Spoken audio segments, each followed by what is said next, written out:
Welcome everyone to the another episode. Today we have a Dr. Brian A. Arnold, all the way from US. So he is a devoted husband, father of eight, and grandfather to 13 and counting.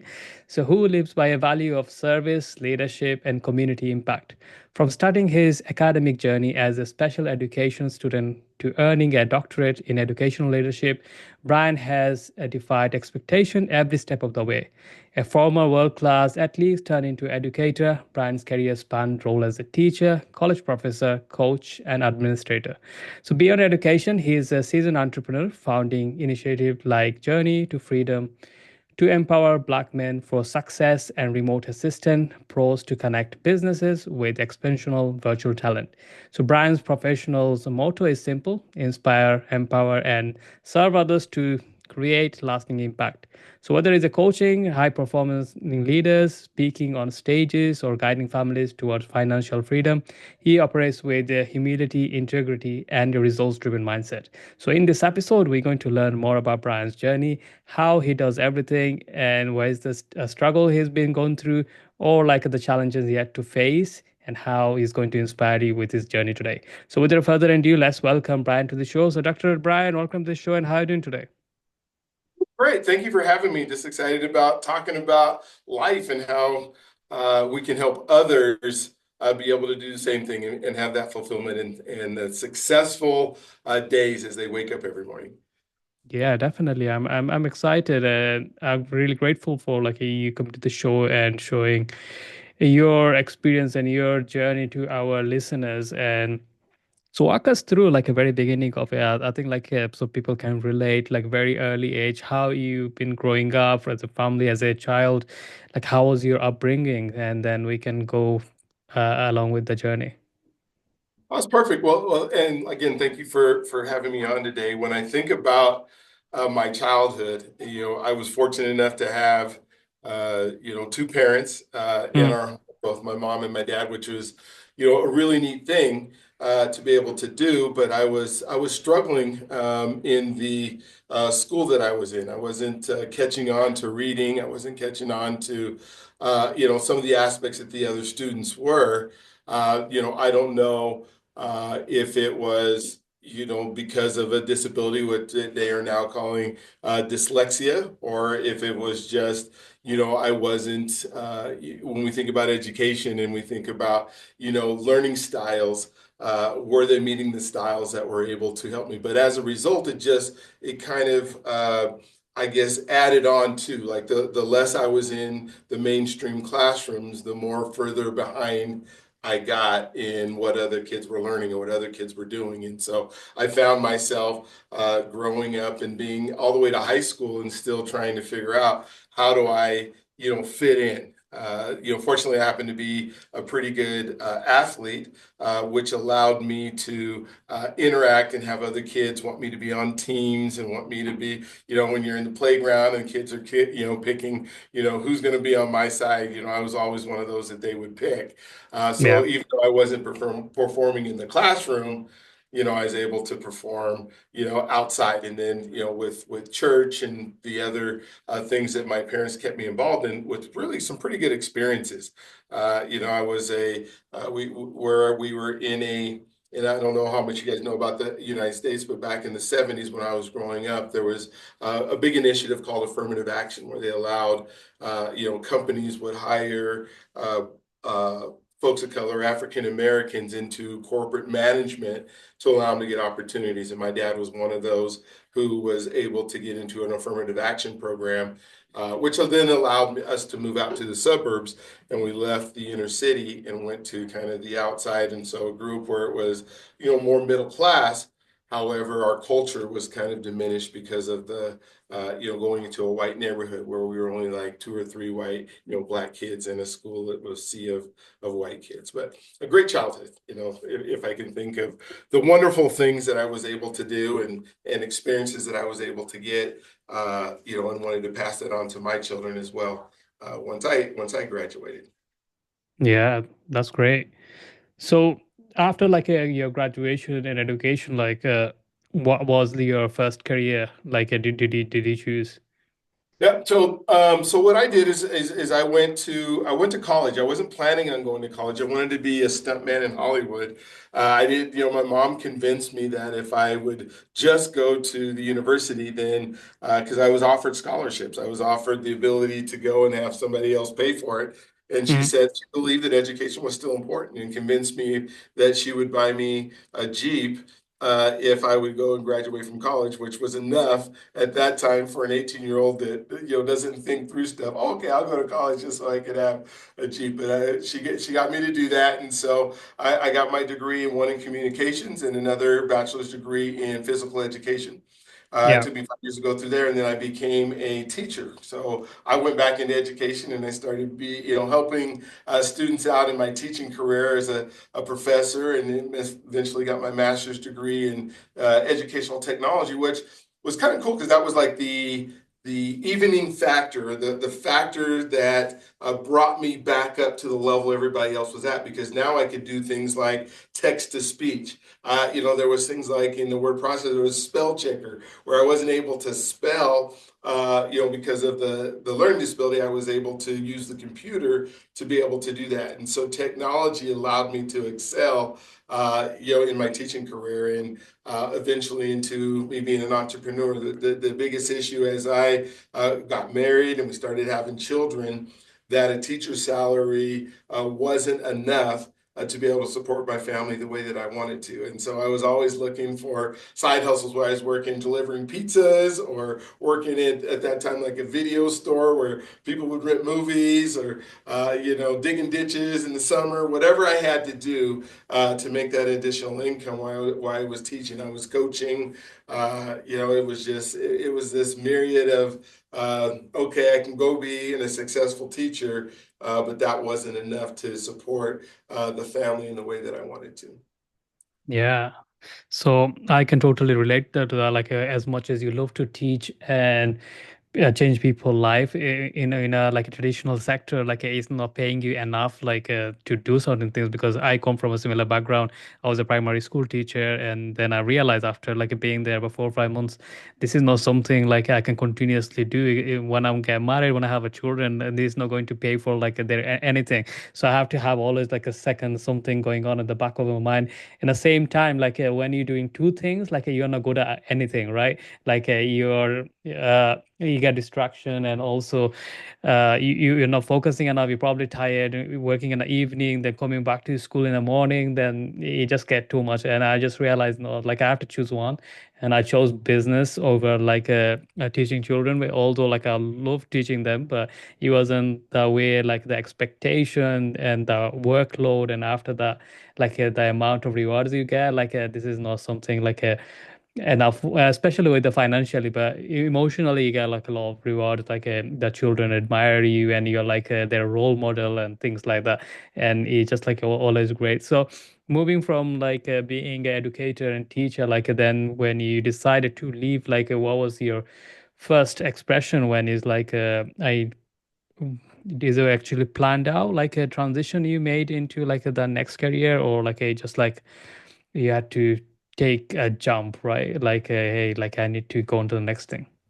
Yeah, well, what was kind of fortunate about, as I was, I started out at a high school where, I was able to help, a lot of students coaching, and my children were able, as I was coaching, to spend time while I was doing that. So as a head track coach, and, they would spend time with me. So I got plenty of time to spend with my children when they were on vacations and that kind of stuff. When I started into like financial services, and I tried some multi-level marketing things, and really started working on me, because I found out that if I wasn't going to work on me, then I wasn't going to be able to be successful. And so I was at this point, I'm working at the university. I'm an administrator there. I'm spending all my nights out, like you were saying. I'm teaching teachers how to utilize the technology in the classroom. And I decided as I was starting to make a little bit of money in the financial services business, that I could reduce myself to going back to teaching at a primary school.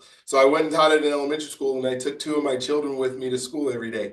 And I even went back to teaching physical education instead of teaching a subject where I would have homework and have to grade papers and all that kind of stuff. I said, well, if I can show up as a PE teacher when we go home at 3 o'clock in the afternoon, I can now go work on my business, and I can make my business thrive and grow and that kind of stuff. And so my kids were happy because at least two of them were happy because they got to see me all day, while they were at school. Whether I think one was in third grade, one was in first grade, and then I made sure I made it to all of my son's games and that kind of stuff at the time. And so and then as soon as I left at 3:30 to school, then I was I was an entrepreneur in the evenings, and I was Yeah. visiting families in the evening and doing financial services and beginning to make money. And within a couple years, I think I worked at the elementary school for 2 years. I was able to fully transition out. So I was now making more money in my business. I think almost double the money I was making in my business than I was at the school. And that's when I made that transition to an office and being out there, which was kind of cool because now I had my own time. I had, Yeah. I could make my schedule. So whenever my children now that are, transitioning to high school and doing sports and plays and all that kind of stuff, I made sure that I made it to all of their events, and I made it to Mm. all of the things that they were doing, which it was a pretty smooth transition. Although I didn't know what I was doing, I didn't know how to, at this point, I'm selling some financial services. I don't know as much as I need to know about it. I don't know how to sell. I just know I was doing presentation after presentation after presentation, getting a lot of no, no, no, no, no. But I had some really good coaches that, told me that, hey, the no is what shows you what the yes is going to look, do whatever it takes. And I think that was, success leaves clues. That was one of the clues that I had, Yeah. that I knew it was okay failing, because I had enough belief in myself that eventually this would come to the point where it'd work out and I'd be able to do. I learned about working on myself. Mm.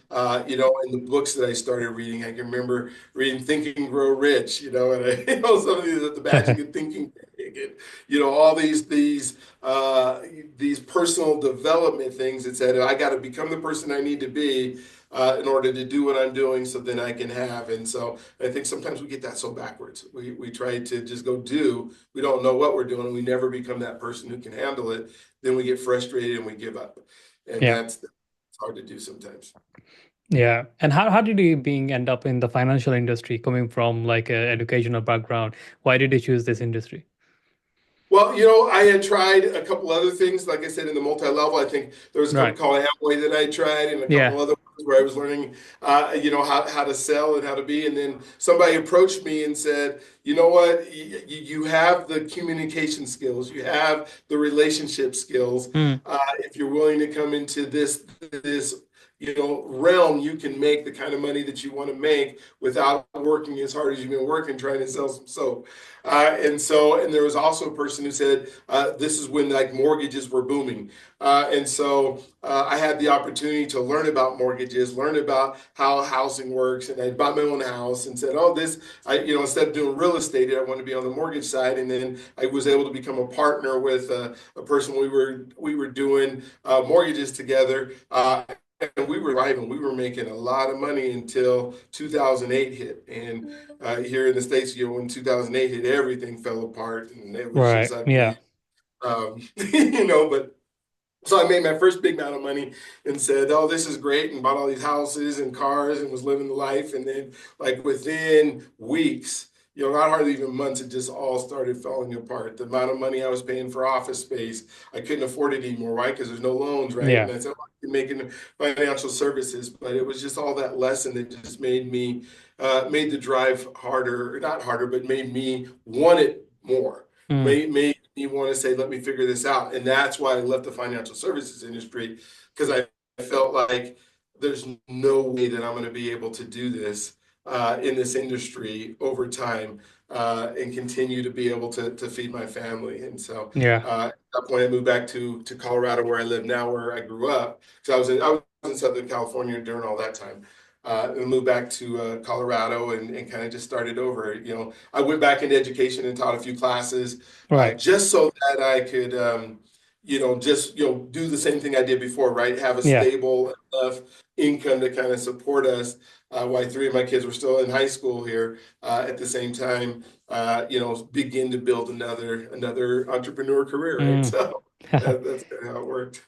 So Yeah. how was your first year of business like when you made the transition like from being employee mindset to entrepreneur mindset and when you started a mortgage advisory stuff like obviously you have to wait on some kind of cash flow coming in because you're waiting on the commission to comes in and sometimes it takes longer than you expected, right? Like 3 to 6 months, sometimes even more. And so how was you like able to manage the uncertainty in the business and also managing the struggle? Like did you had some money saved up so like even though I had to get paid for a year or something, I'm good enough? Or like is there a moment you felt like I need to quit this and start something again or like get the job? Yeah, no, I didn't have any. I didn't have a backup plan. That came later when you learn Right. later on Yeah. learn your lessons, right?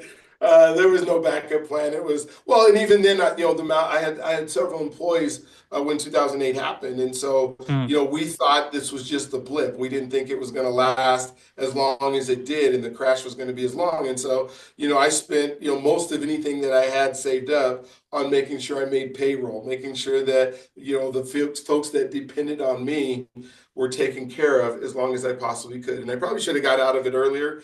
yeah. Hindsight is 2020, but you don't know what you don't know. And Yeah.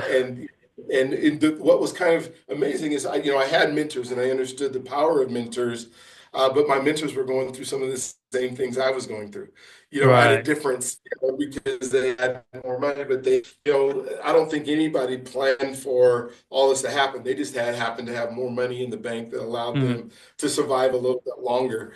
And so yeah, it was so interesting because one of the things that I did as I transitioned out and said, okay, this is what I'm going to try now. Am I willing to continue to fail? Well, once you have this, I guess the entrepreneur bug that says, I can do this. I have, you believe in yourself. It's really hard to work for other people and yeah. for other people to tell you what to do. And so for me, what I did, and as I was going through it, I went into like the philanthropist, but working in the nonprofit sector for about 3 or 4 years as I was just trying to find myself and where I want to go. So I ran a couple of homeless services organizations, and I had like a 50-bed facility that I was in charge of, and I really got deep here in the city of Denver and the folks who were experiencing homelessness and figured out how to write grants and be able to get like shower trailers and trucks and all Yeah. these things that were going to help out that industry. But what I found out is there's just in the nonprofit world, there is a lot of people who work in it and they write grants. And, here in Denver, there was, however many homeless, but there's 54 different homeless service organizations all vying for the same amount of funds from the county and the city. And what I realized is most of that money was going to, pay people to then help like our folks experiencing homelessness. And Mm, so where you'd have an administrator making 80 to $100,000 a year, getting paid off of a grant that to say the grant was 250,000, 100,000 of it went to pay people to give 150,000 to, or, yeah, 150,000 to the folks experiencing homelessness, and just realize that model is so bad as yeah. far as how much money is spent. And I just couldn't do it anymore. I said, if I'm going to help the homeless, I'm going to go make myself, $1 million, and I'll give it the way that I want to give it. And it's not going to be paying a whole bunch of people to do the work, and so that began that journey of, I went back into mortgages a little bit and, still part owner of a mortgage company. And then I'm doing some coaching and I'm writing some books. I've written, 2 books now, working on my third book, and one's called There Is No Tiger, which is about overcoming overthinking and controlling anxiety, because I think that's where we Yeah. get stuck. Really helping people through a transition and doing the podcast, the Journey to Freedom podcast, is something that I want to do for the rest of my life. Where I went to it was a seminar that was focused on trust and trust leadership, and how do you trust people through the transition. Or how do you trust people in your lives? How do you trust yourselves? How do you trust your spouse? How do you trust, the people in your community? And realize that I went to this about 500 people there. There was only maybe 30 or 40 people of color. And God just put on my heart that I needed to work with people of color, but in a way that I could help them achieve their goals and their dreams. And so part of that became creating a coaching program around that on how to help folks get unstuck. And then the other part was the podcasts that I've done. And now I've done over 150 episodes of interviewing successful Black men so other folks can see. Because one of the big themes that I find in the show is that folks that have color, at least here, say, I want to see somebody who looks like me doing it to know that I can do it. And so that's what I've been highlighting. That's what I've been showing. That's what I've been, working on. And now I'm really starting to do a lot more in the podcasting world, and more guests that I can bring on, and more folks that I can help and say, I learned how to use podcasting as a way to help create leads for people, where the traditional, I'm going to go meet people or pay a whole bunch of money in ads, because I think there's so much that can be done by doing what you and I are doing. Our ability to communicate goes to another level. Our ability to create relationships goes to another level. I tell people, if I could just help you start a podcast and you never actually put it out online, you're going to be a Yeah. better person for it by interviewing. And so just enjoying, that portion of my life now. I mean, my kids are grown. I now have 16 grandkids, and like I said, it's just, the time I get to spend with them. I turned 60 last week. And I feel like I'm just getting started. And I think I can't wait for the next 12 to 15 years of my life and see how it's going to take off and who I'm going to be able to talk to, and all those wonderful things where you get to contribute. When I think about like our lives and think about what makes us fulfilled, what makes us happy, what makes us successful. I think I've kind of believed that there's like three things that we love doing for all of us. And one is learning and creating. We're learning something that we're interested in. It could be learning how to fix a car. It could be learning how to cook bacon. But if we're enjoying it, we're just like, oh my gosh, this is so exciting. And then we can figure out how to create. And so we take that and we build a new car. We make this incredible meal that we do with it. We just get happy as individuals, whether we make a ton of money or not. We're going to be fulfilled and happy if we're doing the stuff that we can learn about and beginning to create. Then the next thing that I think that makes people happy, and so I want to show people how to do that. But the next thing I think that makes people happy is when we have love and connection. When we're able to figure out how do we develop relationships that are part of love. Now, there's going to be conflict in that, because anytime, the more you love somebody, the more I guess, the more you learn how you don't love them, or what they don't like, or that makes you just. But the time you get to spend with your family, the time you get to spend on helping other people, and then the Mm. last part of it is when we're contributing and we're giving back. And I don't even know if I want to use the word giving back, because giving back says that they've been giving something, but I believe I've been given this huge blessing, that God has put me on this earth in order to be able to do stuff and communicate and help people. And I want to make sure that I'm contributing in a way that helps other people grow and learn and be better people as a result of it. And if I can do those three things, then I'm successful. And then, and that's that becoming that I'm talking about, right? You're becoming the person you need to be so that you can then go do the stuff. And then the having comes later. But if you become the person, then you get to do.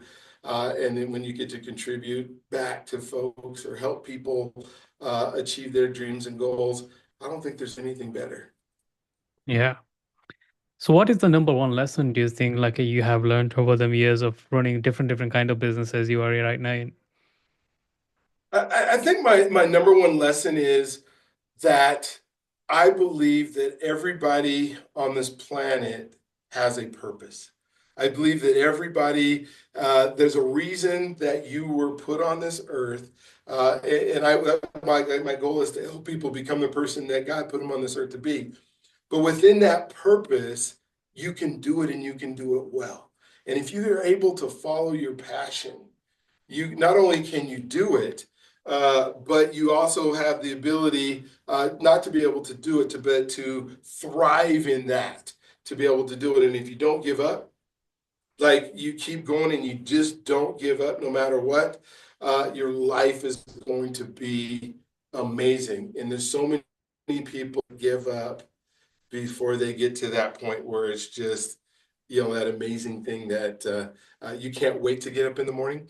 And I Mm. think so many people get pigeonholed into doing what other people believe they should do, whether it's their parents who said, hey, I want you to be a doctor when you grow up and you become a doctor, or you want to become an attorney, whatever it is that your parents' dreams have for you. The superstar here, we have this in our country, we have this huge issue with parents who believe that all of their kids are going to be entertainers or athletes. And so they put them in these sports when they're little kids, and they live their lives through their kids, watching them, play a sport that, for my kid's going to be amazing in basketball. He's going to be an NBA star. I know he's only 5'6", and the rest of the players in the NBA are all over 6'5". But he's going to be the one who breaks through, and the Yeah. poor kid never gets to do it because he's never going to be 6'5". One parent's 5'4" and the other's 5'5", and they're just saying, yeah, but he's doing great in elementary school, but then, yeah, so it's sad sometimes when you see that. But for everybody you can do it. You have the ability, and then the other part is you got to work on yourself.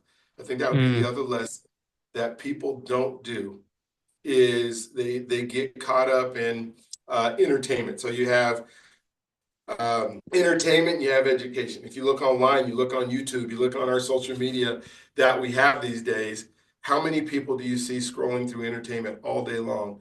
Are they making themselves numb to their lives and what they're realizing? Because they will scroll day after day, night after night on just being entertained, and then never get the education part so that they can move forward. And it is, oh my gosh, it's so scary. Because if you would just spend some time on working on you, you would have everything that you want. But now you're living your life through the guys who did make it as an athlete, right? You're watching, I think of like World Cup soccer or American football, where you just go, wow, you know more stats about those athletes and those players than you do about your own kids. Or you do Yeah. about what's happening in your community. And you start thinking, whoa, whoa, whoa, whoa, stop. I think entertainment's important, and I think there is a purpose for it, and I think it's great. But when you're struggling to make ends meet and you're working, to make your life better, and you're spending more time, on tickets to a game, for a season to watch somebody else live out their dreams, I think we kind of got it backwards there. Yeah. That's great. So, Dr. Brian, we nearly coming to end of this podcast. So, before we finish up here, if anyone wants to learn more about yourself or your business, where's the best place to find you? Yeah, if you go to brianearnold.com, that's BRIANEARNOLD.com. Everything that I do is on there. If you're looking to figure out how to get going in podcasting, or thinking about how do I make my life better, or the book is There Is No Tiger, you got to deal with anxiety, all that is on that website. Please, go there. I'd love to help you. I'd love to help you get going. My job is to help you become the person you need to be in order to do why you're here on this planet. And you are my friend, or God's greatest gift, and He loves you if you allow Him to. It's just a matter of helping you, that get you the tools that you need to be as successful as you possibly can. Yeah, that's great. Thank you so much for your time. I really wish you very best of luck with everything you do. And thank you so much for coming to the show today. Thank you for having me. It's been a pleasure and enjoyed it. So Yeah, that's my amazing, pleasure. amazing Thank you. stuff. Keep it up. Thank you. So that's a wrap, guys. Thank you so much for listening to this podcast episode with Dr. Brian A. Arnold. I hope you enjoyed the conversation. If anyone wants to learn more about him, you can visit his website. I'm going to put the link on the description for you. Also, you can check out his podcast. The link will be in the description as well. So until then, I'll talk to you in the next episode. So take care, everyone.